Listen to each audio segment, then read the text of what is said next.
നേരത്തെ സൂചിപ്പിച്ചു കഴിഞ്ഞു. അതായത് ഈ ഹോർമോസ് കടലിടുക്ക് അടച്ചതോടെ ലോകത്ത് തന്നെയുള്ള ചരക്ക് ഗതാഗതം വലിയ പ്രതിസന്ധിയിൽ ആയിരിക്കുകയാണ് എന്ന്. അങ്ങനെ പ്രതിസന്ധിയിലായിട്ടുള്ള പശ്ചാത്തലത്തിൽ വമ്പൻ ഷിപ്പിംഗ് കമ്പനികൾ വിഴിഞ്ഞത്തെ ആശ്രയിക്കുന്ന സാഹചര്യം ആണ് ഇപ്പോൾ ഉള്ളത്. 10ലേറെ കമ്പനികൾ ആണ് മദർഷിപ്പിൽ നിന്ന് കണ്ടെയ്നർ നീക്കത്തിന് വിഴിഞ്ഞത്തെ അദാനി തുറമുഖത്ത് അനുവാദം തേടിയത്.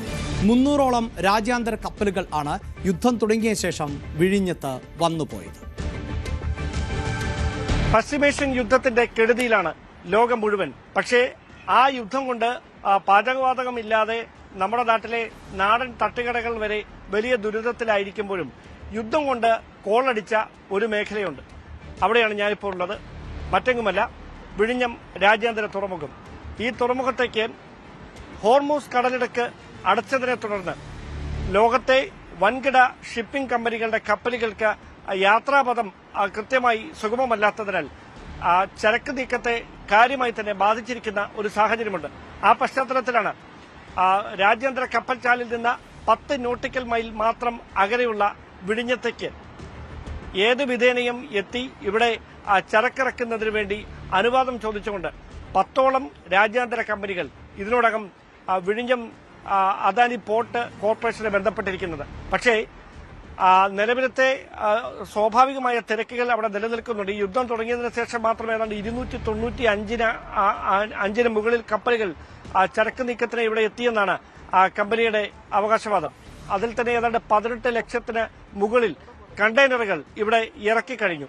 അതിനിടയിലാണ് ഈ 10 കമ്പനികളുടേതായി 100ഓളം കപ്പലുകൾ കൂടി ഇവിടേക്ക് ചരക്കിറക്കുന്നതിന് വേണ്ടി സമയം ചോദിച്ചിരിക്കുന്നത്. പക്ഷേ ഇവിടെ ബർത്ത് അനുവദിക്കാൻ കഴിയാത്ത സാഹചര്യമാണ്. കാരണം അത്രയും വലിയ തിരക്കുള്ള ചരക്ക് നീക്കം നടന്നുകൊണ്ടിരിക്കുകയാണ്. നമുക്കറിയാം, രാജ്യത്തെ മറ്റ് മുംബൈ തുറമുഖത്തോ അല്ലെങ്കിൽ മറ്റ് ഒരു തുറമുഖത്തും ഇല്ലാത്ത സ്വാഭാവികമായ പ്രകൃതിദത്തമായ ആഴം നിലനിൽക്കുന്ന ഒരു സ്ഥലമാണ് വിഴിഞ്ഞം രാജ്യാന്തര തുറമുഖം.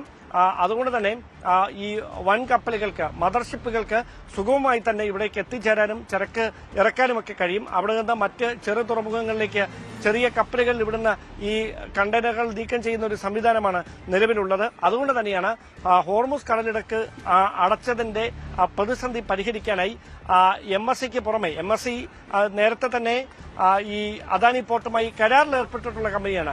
ഹ്യുണ്ടായി ഉൾപ്പെടെയുള്ള മറ്റ് പ്രധാനപ്പെട്ട ഷിപ്പിംഗ് കമ്പനികളുടെ മദർഷിപ്പുകൾ ഇവിടേക്ക് എത്തിക്കുന്നതിനാണ് അവർ അനുവാദം ചോദിച്ചിരിക്കുന്നത്. പക്ഷേ നിലവിലെ സാഹചര്യത്തിൽ ഈ കപ്പലുകൾക്ക്, ഇങ്ങനെ അനുവാദം ചോദിച്ചിരിക്കുന്ന എല്ലാ കപ്പലുകൾക്കും ഇവിടെ ചരക്കിറക്കാൻ അനുവാദം കൊടുക്കാൻ കഴിയാത്തൊരു സാഹചര്യമാണ്. കാരണം ഇവിടുത്തെ ബർത്തിന്റെ പരിധി, ആ ശേഷിക്ക് ഉൾക്കൊള്ളാൻ കഴിയുന്ന അത്രയും കപ്പലുകൾ നേരത്തെ തന്നെ ഇവിടെ സ്ലോട്ട് കാത്തു കിടക്കുകയാണ്. അതിനിടയിൽ പുതിയ കപ്പലുകൾക്ക് ഇവിടെ ചരക്കിറക്കാൻ അനുവാദം കൊടുക്കാൻ കഴിയുന്നില്ല എന്നാണ് അധികൃതർ തന്നെ വ്യക്തമാക്കുന്നത്. എന്തായാലും വിഴിഞ്ഞം തുറമുഖത്തേക്ക് ഈ തിരക്ക് ഇങ്ങനെ അഭൂതപൂർവമായി വർദ്ധിച്ചു വരുന്നത് അത് രാജ്യാന്തര തലത്തിൽ തന്നെ നേരത്തെ അതിന്റെ പ്രകൃതിദത്തമായ ആഴം കൊണ്ടൊക്കെ ലോക ശ്രദ്ധ പിടിച്ചുപറ്റുന്ന തരത്തിലേക്ക് എത്തിയതാണ്. ഇപ്പോൾ ചൈനയിലെ ഏറ്റവും പ്രധാനപ്പെട്ട തുറമുഖങ്ങളോടൊക്കെ കിടപിടിക്കാൻ കഴിയുന്ന തരത്തിലേക്ക് വിഴിഞ്ഞം മാറും ഭാവിയിൽ എന്ന് ഉറപ്പാക്കാവുന്ന തരത്തിലുള്ള ചരക്ക് നീക്കമാണ് ഇപ്പോഴിവിടെ നടന്നുകൊണ്ടിരിക്കുന്നത്. എന്തായാലും വലിയ പ്രതീക്ഷയോടെയാണ് ഈ തുറമുഖ വകുപ്പ് അധികൃതരും അതോടൊപ്പം വിഴിഞ്ഞം പോർട്ടും ഇപ്പോഴുണ്ടായിരിക്കുന്ന ഈ വലിയ തിരക്കിനെ അല്ലെങ്കിൽ വലിയ ഡിമാൻഡിനെ നോക്കിക്കണ്ട്. കാരണം ലോകത്ത് വീണ്ടും പ്രധാനപ്പെട്ട തുറമുഖങ്ങളിലൊക്കെ വിഴിഞ്ഞം ഒരു ചർച്ചാ വിഷയമായി മാറിയിരിക്കുകയാണ്. അതിന്റെ സ്വാഭാവികമായ പ്രകൃതിദത്തമായ ആഴം എത്ര വലിയ കപ്പലുകൾക്കും ഈ തീരത്ത് സുഗമമായി അടുത്ത് ചരക്കിറക്കി മടങ്ങിപ്പോകാൻ കഴിയുന്ന ഒരു പ്രധാനപ്പെട്ട സവിശേഷത. അതിനോടൊപ്പം ഓരോ ദിവസവും ഏതാണ്ട് 200ഓളം കപ്പലുകൾ അങ്ങോട്ടും ഇങ്ങോട്ടും പോകുന്ന രാജ്യാന്തര കപ്പൽചാലിൽ നിന്ന് വെറും 10 നോട്ടിക്കൽ മൈൽ മാത്രം അകലെയുള്ള വിഴിഞ്ഞം തുറമുഖം അതിന്റെ സ്വാഭാവികമായ സവിശേഷതകൾ കൊണ്ട് തന്നെ ലോകത്തിന്റെ ശ്രദ്ധ നേരത്തെ പിടിച്ചുപറ്റിയതാണ്. അപ്പോഴാണ് ഈ ഹോർമൂസ് കടലിടുക്ക് അടച്ചത് മൂലമുണ്ടായ വലിയ തിരക്ക്, വലിയ ആവശ്യകത അത് ചരക്ക് നീക്കത്തിന് വിഴിഞ്ഞത്തിന് വീണ്ടും ഡിമാൻഡ് കൂട്ടുന്ന തരത്തിലേക്ക് കാര്യങ്ങൾ എത്തിച്ചിരിക്കുന്നത്.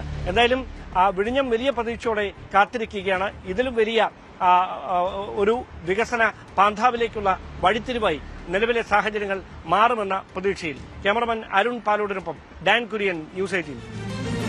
അന്താരാഷ്ട്ര കപ്പൽ ഗതാഗതത്തിൽ വലിയ സാങ്കേതിക പ്രശ്നങ്ങൾ നേരിടുന്നു. പ്രത്യേകിച്ച് ഹോർമോസ് കടലിടുക്ക് അടച്ച പശ്ചാത്തലത്തിൽ അങ്ങനെ ഒരു സാഹചര്യത്തിലാണ് വിഴിഞ്ഞത്തിനെ ആശ്രയിക്കാൻ കൂടുതൽ മദർഷിപ്പുകൾ രംഗത്ത് വന്നിട്ടുള്ളത്. പക്ഷേ ഇപ്പോഴത്തെ സാഹചര്യത്തിൽ അങ്ങനെ മദർഷിപ്പുകൾക്ക് കൂടുതൽ അനുവാദം നൽകാൻ പറ്റുന്നില്ല എന്നാണ് മനസ്സിലാക്കുന്നത്. ഈ വാർത്ത റിപ്പോർട്ട് ചെയ്ത ഡാൻ തന്നെയാണ് നമ്മളോടൊപ്പം ചേരുന്നത്. ഡാൻ, വലിയ സാധ്യതയായിരുന്നു കേരളത്തെ സംബന്ധിച്ചിടത്തോളം. മാത്രമല്ല, ഇപ്പോൾ വിഴിഞ്ഞം എന്നത് നിർമ്മാണ ഘട്ടത്തിലാണ്, അത് പൂർത്തീകരണത്തിലേക്ക് എത്തിയിട്ടുമില്ല. ഏത് തരത്തിൽ ആയിരുന്നു ഈ വിഴിഞ്ഞത്തിൻ്റെ സാധ്യതകൾ പ്രയോജനപ്പെടുത്താൻ മദർഷിപ്പുകൾ ശ്രമിച്ചത്? പക്ഷേ എന്തുകൊണ്ടാണ് ഇപ്പോൾ മദർഷിപ്പുകളെ അങ്ങനെ അധികം മദർഷിപ്പുകളെ ഉൾക്കൊള്ളാൻ പറ്റാത്ത ഒരു സാഹചര്യമാണല്ലോ വിഴിഞ്ഞത്തിന് ഉള്ളത്?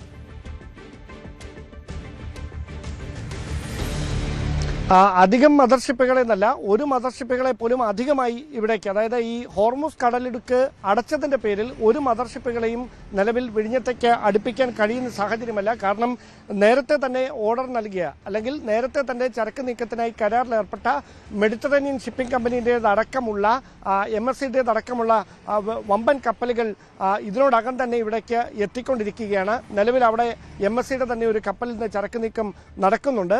അതായത് നിലവിലുള്ള ബർത്തിൽ 2 കപ്പലുകൾക്ക് മാത്രമാണ് ഒരേ സമയം അടുപ്പിക്കാനും അവിടെ നിന്ന് ചരക്കുകൾ ഇറക്കാനും കഴിയുന്നത്.